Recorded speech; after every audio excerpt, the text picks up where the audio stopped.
Hey buddy, Dom here. Today, Screw Attack announced the next death battle is going to be Scout versus Tracer. So, let me back up for a moment. Okay, so Screw Attack is a gaming channel on YouTube. Deathbattle is this series where two characters, normally from video games, are compared in terms of fighting prowess, and then a 2D or 3D animation plays where they fight each other to the death. Hence the name. And so, it was announced in a video today that they would fight each other. The Tracer from Overwatch and the Scout from Team Fortress 2. So, I have a couple things to say on the matter. Mainly being, I'm gonna say, expert in Team Fortress 2. Anyways, before the actual death battle video goes out by them, they have these two follow-up videos, or I guess follow before videos?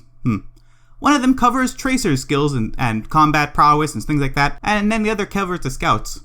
At the time of recording this, the Scout one didn't come out yet. So, you know what I thought I'd do? I'm gonna go through everything the Scout has going for him. What in terms of like his combat skills, his arsenal, everything that could possibly be taken into account in terms of how powerful he is and the chances he has against winning against Tracer. So I'm gonna say right now, spoiler, I'm gonna say the Scout's gonna win because he's just overpowered. Like, okay, here's the list. The Scout can double jump and triple jump if you have the atomizer and jump 5 times if you have the soda popper. He can also augment his jumps with the force of nature and the winger and the Boston Basher. He has a grappling hook to swing around. And this is worth noting, this is a very important point actually. The grappling hook, if it actually lands a hit, it can't be removed by the target. He can survive a fall from any height with the Pretty Boy's pocket pistol. He's proficient in the magical arts. He can use spells to become invisible, to heal up and become immortal for like a small period of time, to summon horrific monsters for a short period of time, and rain down meteors from the sky. He survives a nuke going off by being inside of a bread monster. He can move so fast and vibrate so fast with the power of Bonk Atomic Punch, that all matter passes right through him. He instantly heals from all injuries with the use of health packs. He can weaken opponents with the Fan o' War and Mad Milk. He's resistant to fire if he has the sun on a stick. He can expertly wield basically anything in the environment. Like, okay, let's look at the ham shank. It's some food. The bat out of hell, literally a person's spine. The crossing guard, a train sort of crossing sort of sign thing. Unarmed combat, some dude's dead body arm. Memory maker, a freaking camera. A frying pan, oh my god, the list goes on. The Scout is pretty proficient with loads of weapons, like different kinds of pistols and shotguns, as well as energy weapons, the capper. The Scout can empower himself with Criticola, but comes at a cost. So, don't use it during the fight. He can reach ludicrous speeds with the Babyface Blaster. He can cause intense bleeding from afar with the Rap Assassin.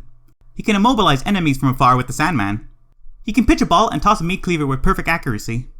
With the shortstop, the Scout can push enemies back, so he can lift the heavy off the ground and shove him a short distance. And the heavy is probably very heavy. The Scout can survive all manners of damage like explosions, bullets, and fire. He has lived through being sent to the underworld, and hell, and bumper car hell.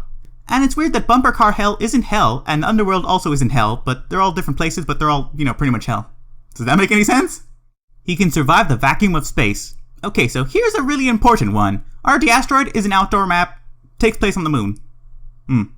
With the help of teammates, he's discovered the secret gold on CP Egypt, so it's like he's Indiana Jones to a degree. He's also launched a monkey halfway into space, raided a medieval castle, and blown up or either captured hundreds of enemy bases. Also with the help of teammates, he's defeated the Headless Horseman, a giant bread monster, Marasmus, Monoculus, the Skeleton King, an alien invasion, and a robot invasion.